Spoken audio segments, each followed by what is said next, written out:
Fair is foul and foul is fair, hover through the fog and filthy air. When shall we three meet again? In thunder, lightning, or in rain? When the hurly-burly's done, when the battle's lost and won. That would be ere the set of sun. Where's the place? Upon Heath. There to meet with Macbeth.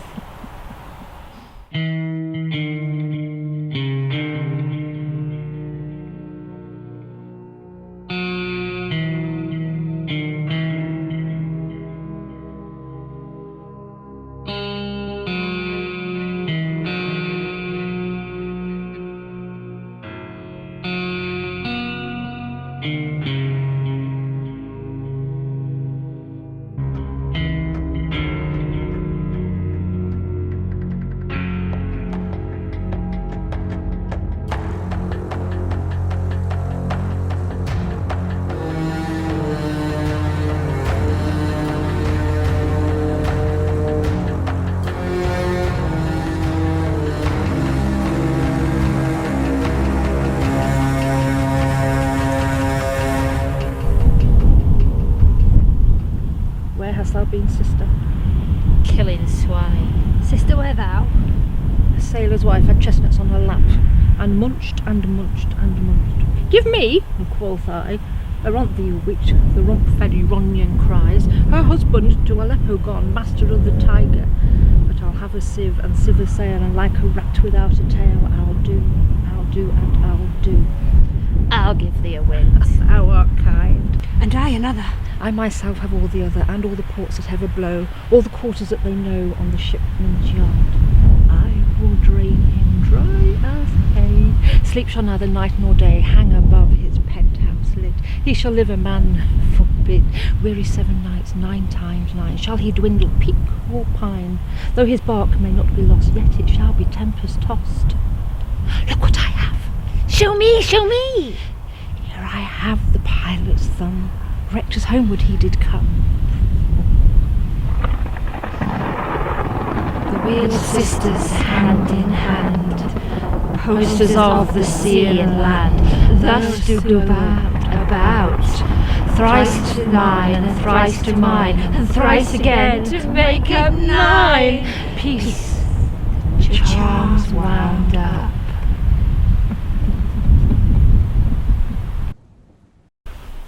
What bloody man is this? Hail, brave friend. Say to the king thy knowledge of the broil as thou didst leave it. The merciless MacDonald led a rebellion from the Western Isles, and fortune on his damn quarrel smiled. But brave Macbeth, Well, he deserves that name. carved a passage till he faced the slave, and ne'er shook hands nor bade farewell till he unseamed him from the nave to the chops. Oh, valiant cousin and worthy gentleman. Then the Norwegian king, with supplies of new men, led a fresh assault. Oh, dismayed not this our captains, Macbeth and Banquo? Yes, a sparrow's eagles, and the hare the lion. So well thy words become thee, as thy wounds. They smack of honour. Go get him surgeons.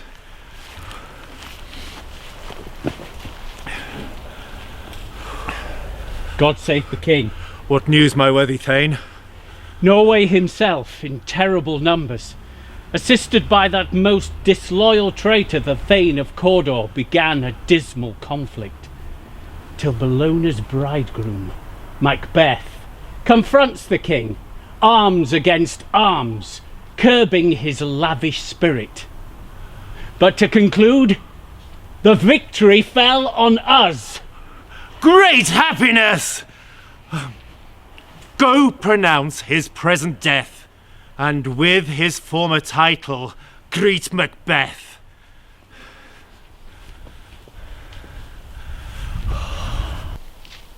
So foul and fair a day I have not seen. What are these? so withered and so wild in their attire, that look not like the inhabitants of the earth and yet are on't? Speak if you can. What are you? Oh, hail, Macbeth, hail to thee, Thane of Clowns. All hail, Macbeth. Hail to thee, Thane of Cawdor. All hail, Macbeth, that shall be king hereafter. In truth, are ye fantastical? Or that indeed which outwardly you show? My noble partner, you speak with present grace and great prediction that he seems rapt withal. To me you speak not. If you can look into the seeds of time and say which grain will grow and which will not, speak then to me, that neither beg nor fear your favours nor your hate. Hail, hail.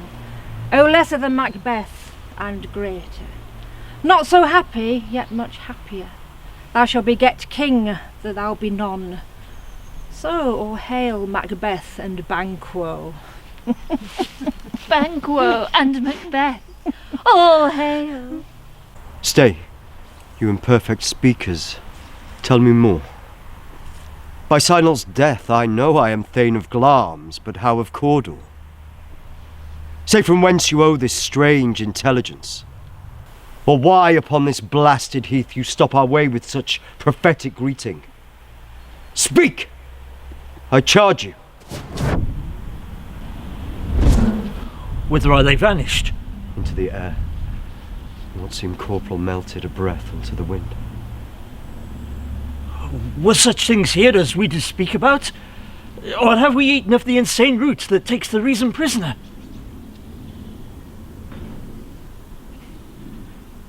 You shall be king. And Thane of Cawdor. Went it not so? Yeah.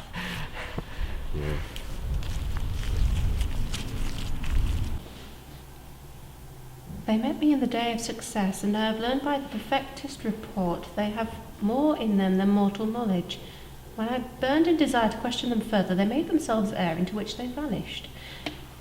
As I stood wrapped in wonder of it, came missives from the king, who all hailed me Thane of Cawdor, by which title before these weird sisters saluted me and referred me to the coming on of time with Hail King that shalt be.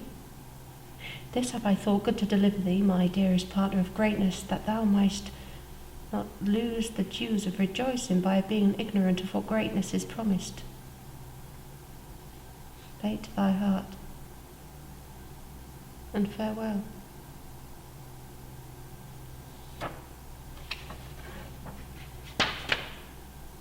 Glamis thou art,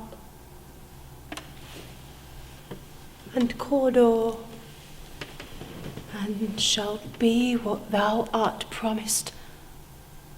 Yet do I fear thy nature.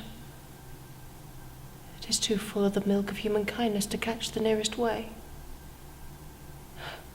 Thou wouldst be great, art not without ambition, but without the illness should attend it. What thou wouldst highly, wouldst thou holily, wouldst not play false, yet wouldst strongly win. Thou hast great claims. That which cries thus thou must do if thou have it. And thou dost wish to do, then wish it should be undone. I thee hither, that I may pour my spirits in thine ear, and chastise with the valour of my tongue all that impedes thee to the golden round which fate and metaphysical aid doth seem to have thee crowned with all.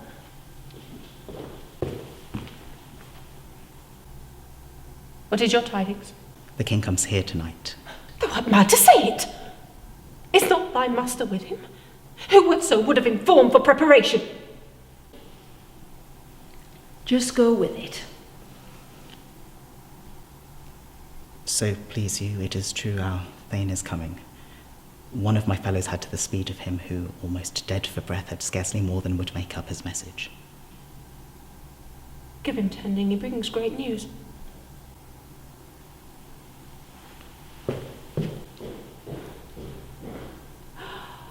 The raven himself, his horse that croaks the fatal entrance of Duncan under my battlements. Come, you spirits that tend on mortal thoughts, unsex me here and fill me from the crown to the toe top full of direst cruelty. Make thick my blood. Stop up the passage and access to remorse that no compunctuous visitings of nature shape my fell purpose, nor keep peace between the effect and it. Come to my woman's breast and take my milk for gall, you murdering roosters. Wherever in your sightless substances you wait on nature's mischief. Come, thick night, and pall thee in the dully smoke of hell, that my keen knives see not the wound it makes, nor heaven peep through the blanket of the dark to cry, hold. Oh. Great Glamis, worthy Cawdor, greater than both by the all-hail hereafter, thy letters have transported me beyond this ignorant present, and I feel now the future in the instant. My dearest love, Duncan comes here tonight. And when goes hence? Tomorrow, as he purposes. Oh, never shall sun that morrow see. Your face, my fane, is as a book where men may read strange matters. To beguile the time, look like the time bear welcome in your eye, your hand, your tongue look like the innocent flower, but with a serpent under it. He that's coming must be provided for, and you shall put this night's great business into my dispatch. We will speak further. Only look up clear. Toward the favour ever is to fear, leave all the rest to me.